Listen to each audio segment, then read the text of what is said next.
کنفرانس جهانی همزمان با اعلام حکم دادگاه. ارتباط زنده آنلاین با مجاهدین در اشرف 3، دادگاه آنتورپ، شخصیتهای بین المللی و شاکیان خصوصی و یاران شورشگر. 3000 نقطه در 40 کشور جهان. قسمت 9. سخنرانیهای میشل آلیو ماری، وزیر ارشد دولت فرانسه تا سال 2011.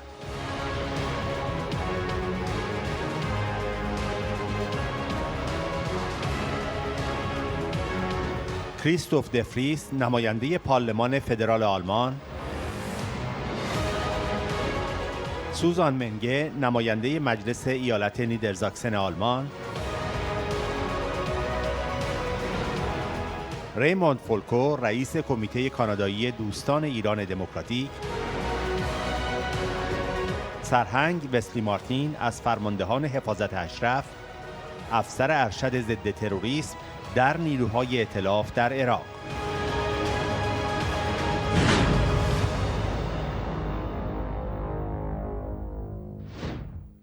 میشل آلیو ماری، وزیر ارشد دولت فرانسه تا سال 2011. شجاعت، عزم و پشتکار مریم رجبی را می ستایم و از تعهد بی‌نقص و بی‌تردیدش در مسیر ارزش‌هایی که همه ما در آنها اشتراک داریم قدردانی می کنم. پس از سالها سخن گفتن از حمایت رژیم ایران از تروریسم در خاورمیانه با محاکمه در بلژیک، ما در حقیقت به یک مرحله بالاتر رسیده ایم. متهم عضوی از سفارت رژیم ایران است و از طریق او و همدستانش این رژیم ایران است که در معرض اتهام تروریستی قرار دارد. کریستوف دفریس، نماینده مجلس فدرال آلمان. سفارتخانه‌های رژیم ایران مرکز جاسوسی و تروریسم هستند. غیر قابل تحمل است که سلول‌های خفته و ماموران بیشتری هنوز در آلمان و اروپا حضور دارند و روزمره با اتکا به حقوق دریافتی از سرویس مخفی رژیم ایران کارشان را انجام می‌دهند. سوزان منگه، نماینده مجلس ایالت نیدرزاکسن آلمان. این محاکمه و حکم دادگاه پیام روشنی به رژیم ایران است که بداند حمله به دموکراسی و قانون بدون مجازات نخواهد ماند.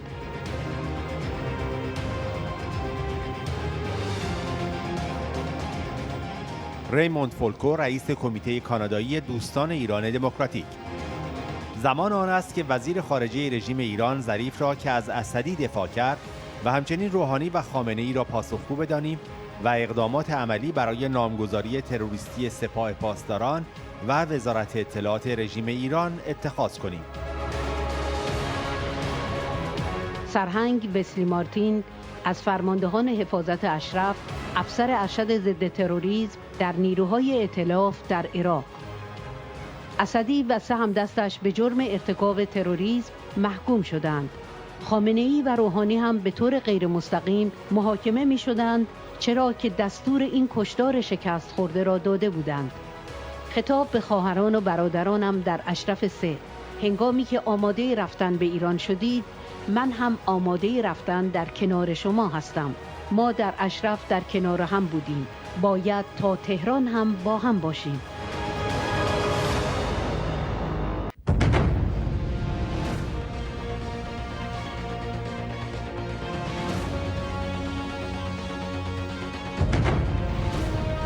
کنفرانس جهانی همزمان با اعلام حکم دادگاه.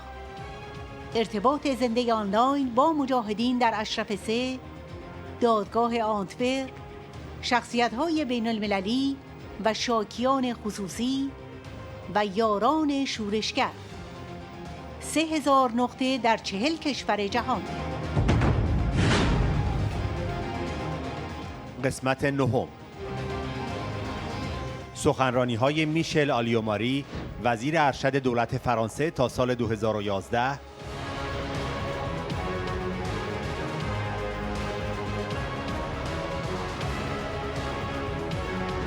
کریستوف دفریس، نماینده پارلمان فدرال آلمان.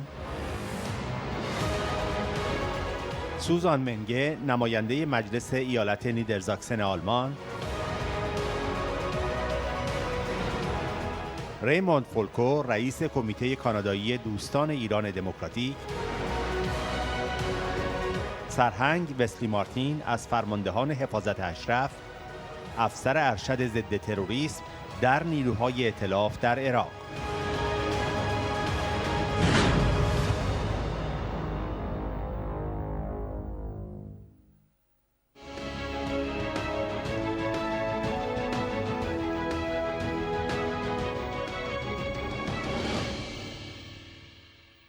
Bonjour à tous et à toutes. Je voudrais vous saluer et saluer tout particulièrement Mariam Rajavi en la remerciant de son invitation à participer à ce débat. Je voudrais lui dire que depuis de nombreuses années où nous le connaissons, j'admire très sincèrement son courage d'abord, sa détermination, sa résilience, son engagement sans faille et sans hésitation au service de valeurs que finalement nous partageons, et c'est ce qui nous rapproche, les valeurs de la démocratie, les valeurs de la liberté individuelle, les valeurs du respect du droit des femmes, les valeurs de la laïcité aussi. Alors je pense que dans ces temps troublés, l'essentiel, c'est peut-être justement d'essayer de contribuer à apaiser les situations, de garantir des zones qui soient des zones de stabilité dans le monde. Et de ce point de vue, l'Iran pourrait être un facteur important, je dirais même un facteur essentiel de stabilisation de la zone du Moyen-Orient et pourrait aussi contribuer à la paix. Parce que l'Iran, c'est un pays avec une longue histoire, avec une culture très riche, avec un positionnement géographique qui peut lui permettre d'agir, avec aussi des hommes et des femmes qui ont un haut niveau d'éducation, avec des chercheurs, avec des universitaires, avec des ingénieurs qui sont de très haut niveau. C'est un peu dans la vocation de l'Iran, dans la vocation traditionnelle de l'Iran, que d'être un élément de stabilité. Malheureusement, quand nous regardons depuis quelques années ce qui se passe, nous nous apercevons que du fait de l'attitude du gouvernement iranien, eh bien, l'Iran, au contraire, est un facteur de tension et un facteur d'instabilité. Nous voyons bien avec tout le problème nucléaire, dont j'ai souvent parlé, le risque de dissémination nucléaire est un risque pour toute la planète. L'Iran semblait l'avoir compris avec des accords internationaux et nous voyons aujourd'hui que le gouvernement, dans une sorte de surenchère ou de chantage pour obtenir ceci ou cela des États-Unis ou autres, est en train de violer la parole qui avait été donnée dans les conventions internationales en relançant de nouveau un programme qui vise à enrichir l'uranium et avec au loin la menace effectivement d'une arme nucléaire. Ceci est extrêmement dangereux. Et je le dis, et je pense qu'il faut lutter contre cela, parce que certes, techniquement, l'Iran peut sans doute se procurer l'arme nucléaire. Et puis après, et politiquement, qu'est-ce qui va se passer? D'autres pays autour, parce qu'ils auront peur, vont eux-mêmes se doter de l'arme nucléaire. Et ceci contribuera aussi à déstabiliser un peu plus l'ensemble du monde. Alors nous avons, nous le voyons avec cette pandémie, bien d'autres choses à faire. Et puis il y a aussi le problème du terrorisme. On dit depuis des années que le gouvernement iranien soutient un certain nombre de groupes terroristes, notamment dans la région du Moyen-Orient. Mais aujourd'hui, avec le procès qui se déroule en Belgique, à Anvers, nous sommes sur une étape supplémentaire. Nous voyons dans le box des accusés quelqu'un qui est un membre de l'ambassade d'Iran en Autriche, qui est un conseiller. Et à travers lui, et les complices qui peuvent être là, c'est finalement symboliquement l'État iranien lui-même qui se trouve dans ce box des accusés pour une action terroriste qui a failli être menée et faire de très nombreuses victimes. à Villepinte, à Paris, il y a maintenant 3 ans, un peu moins de 3 ans. Et c'est finalement d'extrême justesse. Et grâce à une coopération exemplaire des services de renseignement belges, allemands et français, que l'on a pu éviter une catastrophe où il y aurait eu de très nombreuses victimes. Alors, je dis, cela suffit. Cela suffit. Les relations internationales, ça ne peut pas être cela. Les relations internationales, elles ne peuvent pas se baser sur le chantage, elles ne peuvent pas se baser sur le terrorisme. Soyons clairs, ce n'est pas à des pays étrangers de venir s'ingérer dans les affaires de l'Iran. C'est au peuple iranien lui-même de décider qui il veut pour le diriger. Mais je pense que dans ces temps où nous voyons que la Covid devrait mobiliser l'ensemble des forces, l'ensemble des bonnes volontés, l'ensemble des compétences, eh bien, il est temps qu'on arrête avec ces actions terroristes. Il est temps de changer tout cela. C'est ce que le monde attend. Nous le devons à nos enfants, nous le devons à nos responsabilités.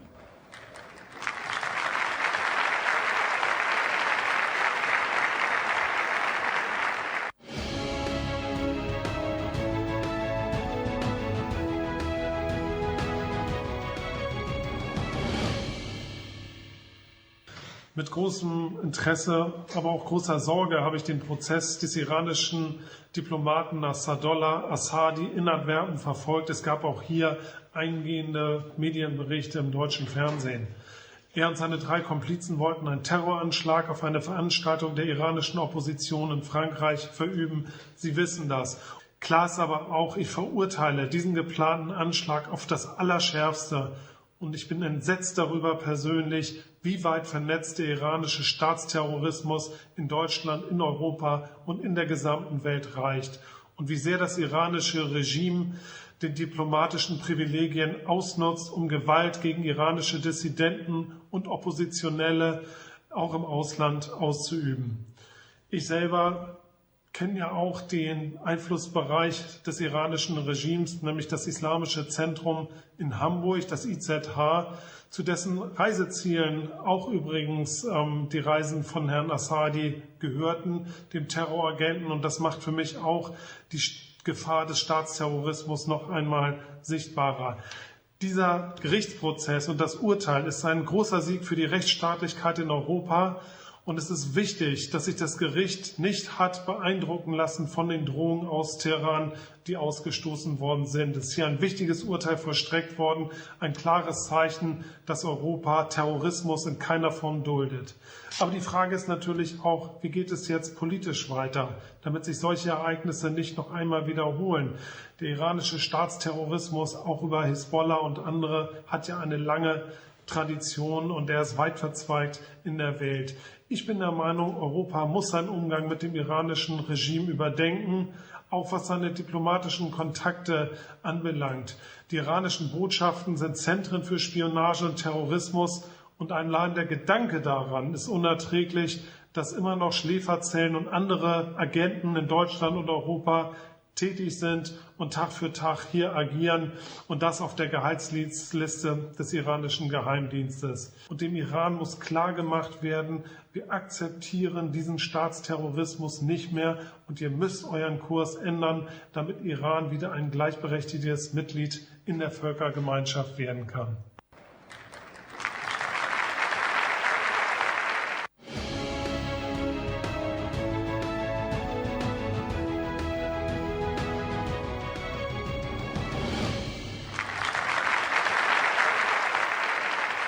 Ich hoffe, dass dieser Prozess und das Urteil, was folgen wird, ein klares Signal in die internationale Gemeinschaft sendet, vor allen Dingen an den Iran, dass es wichtig ist, Menschen zu bestrafen, die einen Anschlag auf Demokratie und Rechtsstaatlichkeit verüben.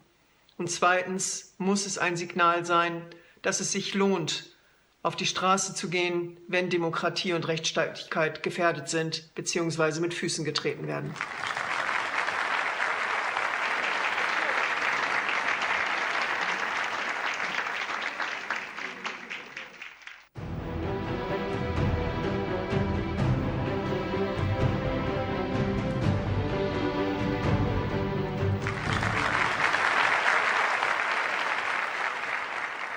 I was personally present and part of the Canadian delegation in the Free Iran rally of the National Council of Resistance of Iran in June 30th, 2018 in Villepinte near Paris. As such, the news of such a plot was shocking. Like many others, I could have been the victim of this plot too. But first, I want to congratulate the NCRI for its insistence on the nature of the Iranian regime.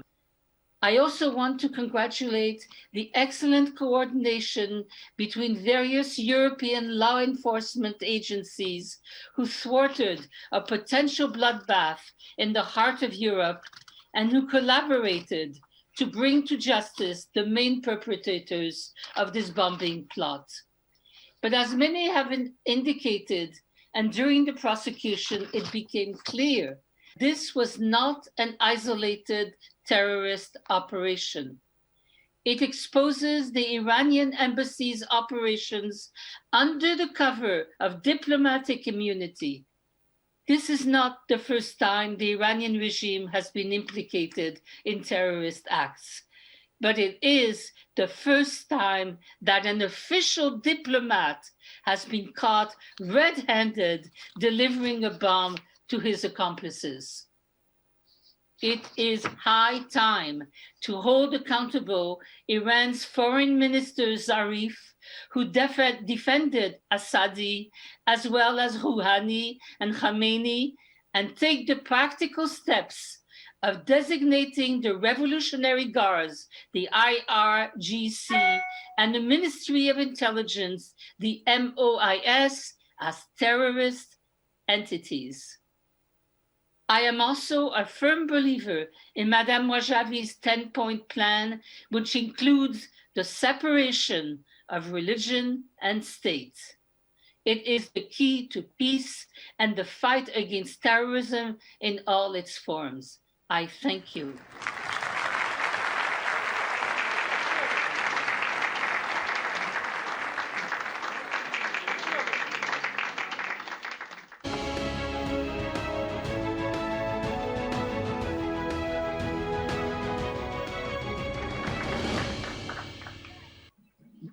Mrs. Rajavi, members of the National Council of Resistance of Iran, all guests and dignitaries, and especially my fellow soldiers for democracy, who we serve so closely together at Camp Ashraf.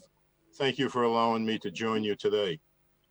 All events with the NCRI and the MEK bring together people throughout the world to show support for an Iran that one day will achieve the 4 freedoms stated by President Franklin Roosevelt: the freedoms of speech, of worship, from want, and from fear. The failed 2018 attack was as much against those freedoms as it was against the participants at the rally outside Paris. This attempted attack once again emphasized Iran's ruling extremist fear of the NCRI and its affiliate organization, the Mujahideen. In turn, the number of international dignitaries attending this event confirms the global respect held by both organizations. For decades, the Iranian government has avoided judicial accountability as the #1 state sponsor of international terrorism. This has ended today. Iran's supreme leader, Khamenei, and President Rouhani were desperate. Citizens within Iran commenced in December 2017 the riots, and are still ongoing inside the country. Still, Khamenei's 2 biggest threats to power continue to be the Paris-based NCRI and the MEK in Albania. Whenever the Ayatollah's power is threatened by internal overthrow, the regime resorts to 2 measures. The first is brutal oppression of the Iranian citizens inside the country, including imprisonment and mass execution. The second is committing a terrorist attack against Iran's perceived enemies. Attacking the rally in Paris was a bold plan, but Khamenei, Rouhani, and Asadi failed to take into account was European law enforcement efficiency. The detection of the explosive device by Belgian police immediately activated the criminal justice agencies throughout the continent. German police apprehended Asadi during his automobile flight as he was approaching the Austrian border. We should give special recognition to the law enforcement agencies, the front line against terrorism in Europe. Now the day of justice has come for Asadi and his three accomplices. The verdicts are terrorism and attempted murder. Also indirectly on trial was Khamenei and Rouhani for ordering the failed mass slaughter. This verdict is a blow to their influence inside and outside Iran. Unfortunately, their day of justice will have to be delayed until the eventual but certain collapse of the Iranian government. The question becomes why national governments around the world currently in power still have so much reluctance to stop coddling the government of Iran and recognize the way to move forward is to work with the opposition. Neither the NCRI, the MEK, are about power in Iran. They're about democracy in Iran. Both have become cultural, political, and ideological threats to Islamic fundamentalists. The founding philosophies were both organizations: equality between those in power and those not, between men and women, and among the various religions and races. Clergy should not have total control over interpretation of the Quran, and clerics should not have total control over their congregations. These philosophies are in direct contradiction to the teachings of the Iranian fundamentalists. The people of Iran want change. Rather than to continue attempt appeasement with a dysfunctional governments, leaders of the international community will better serve their nations and global peace by working with the two organizations determined to bring democracy and stability to Iran and the Middle East. Those two organizations are the NCRI and the MEK. To my brothers and sisters at Ashraf 3, when you're ready to go to Iran, I'm ready to go with you. We were together at Ashraf, let's go together into Tehran. Thank you.